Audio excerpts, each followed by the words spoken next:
नमस्कार मित्रों। तो ये हमारे शरीर की 206 हड्डियाँ।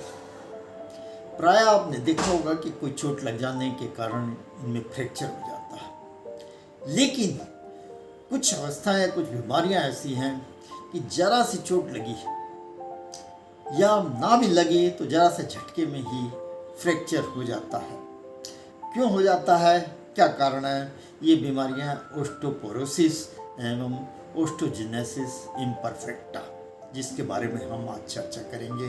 मैं डॉक्टर राम अरोरा, उज्जैन से एक कार्य चिकित्सक। तो हमारे शरीर में बोन मैट्रिक्स होता है जो कि हमारे शरीर को मजबूत बनाता है, और जब इसकी डेंसिटी कम हो जाए तो हड्डियां कमजोर पड़ने लगती हैं।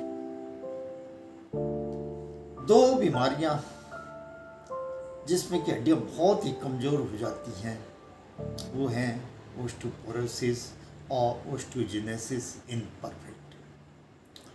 ओस्टोपोरोसिस प्राय बढ़ती उम्र या हार्मोनल डिस्टर्बेंसेस, लाइफ स्टाइल के चेंजेज, पुअर न्यूट्रिशन इत्यादि के कारण होता है।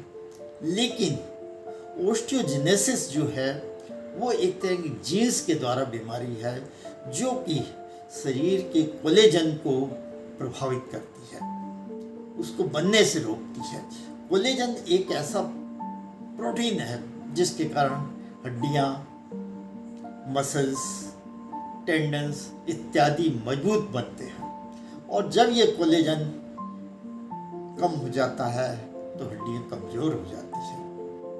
ओस्टियोजेनेसिस इम्परफेक्टा में यही होता है कि जीन्स के कारण कोलेजन बनना कम हो जाता है।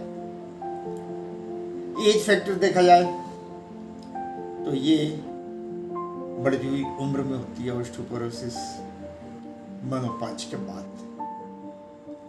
और जो ओस्टियोजेनेसिस है प्राय ये बचपन से, जन्म से ही होती है, और इसके लक्षण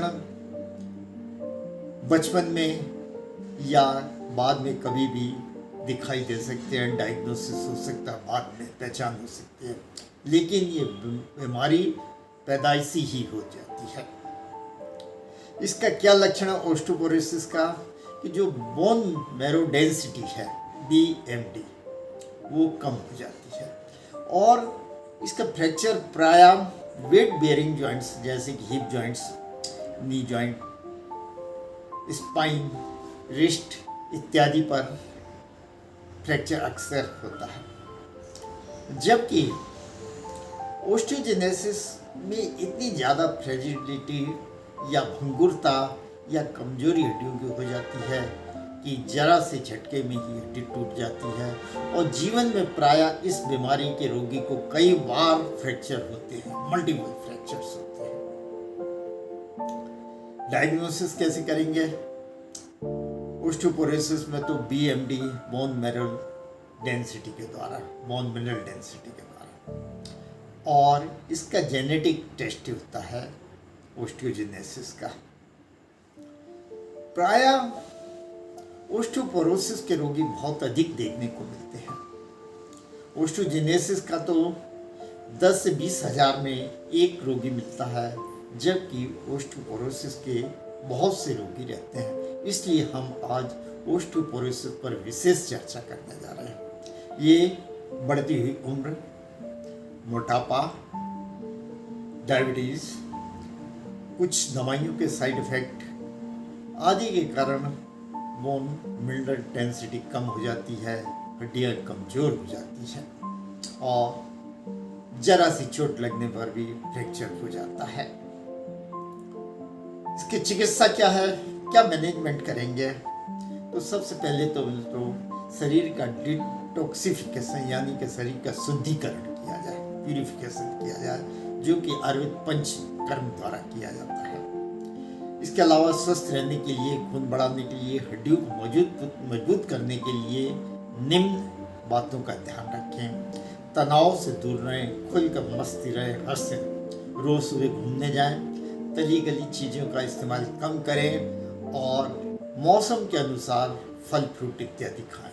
चने और गुड़ का सेवन खून को बढ़ाता है, स्वस्थ भी रखता है। पालक यानी सूरजमुखी की फली हड्डियों को मजबूत करती है, विटामिन होते हैं उसमें, खून बनता है। घी की मात्रा कम और सुबह शाम दूध पिए। पर्याप्त मात्रा में हरी सब्जियों का उपयोग करें और शरीर पर सरसों के तेल की मालिश करके थोड़ी देर हल्की धूप में बैठा करें। उससे हड्डियां मजबूत होंगी, विटामिन डी का सिंथेसिस होगा।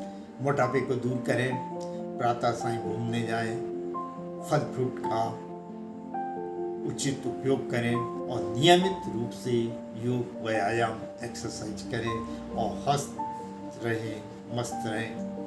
कुछ आयुर्वेदिक दवाइयाँ हैं, अश्वगंधा, शिलाजीत, वंशलोचन, प्रवाल भस्म, शंख भस्म, गोदंती भस्म, कुकुटांड तक भस्म इत्यादि, जो कि अत्यंत ही सुरक्षित और प्रभावशाली हैं, जिन्हें कि आप अपने चिकित्सक से परामर्श के द्वारा उपयोग कर सकते हैं। इस प्रकार मित्रों, आयुर्वेदिक अमृत है, कृपया इसे पहले आजमाएं और फिर विश्वास करें।